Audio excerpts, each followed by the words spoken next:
নমস্কাৰ বন্ধুসকল, মই সুস্মিতাই স্বাগত কৰিছোঁ মোৰ আন এটি ব্লগলৈ। আশা কৰিছোঁ আপোনালোক চবেই ভালে আছে, সুস্থ আছে। ময়ো ভালে আছোঁ। এতিয়া ৰাতিপুৱা 6টা হৈছে। চাওক, এই ৰাতিপুৱা ইমান ৰ'দ ওলাইছে। মই চাহ খাই আহি চাওঁ মানুহজনে ৱৰ্কআউটত লাগি আছে। ঘৰৰ কামৰ পৰা ফ্ৰী হৈ আকৌ আহি গৈছোঁ 7th হেভেনলৈ। এয়া চাওক, চবেই নিজৰ নিজৰ কামত বিজি হৈ আছে। এয়া চেষ্টাত, এয়া মুন্নি বাইদেউ, সুৰভি, মামা কামত লাগি আছে। এতিয়া চাওক, আমাৰ 7th হেভেন ক'ত ক'ত আছে। ইণ্ডিয়াৰ বহুতকেইটা ঠাইতে আমাৰ 7th হেভেন আছে। আপোনালোকে চবেই আহিব, ভিজিট কৰিব, বহুত ভাল লাগিব।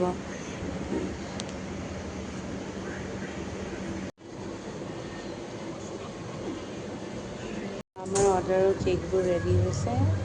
Thank you. আকৌ লগ পাম মোৰ আন এটি ব্লগত।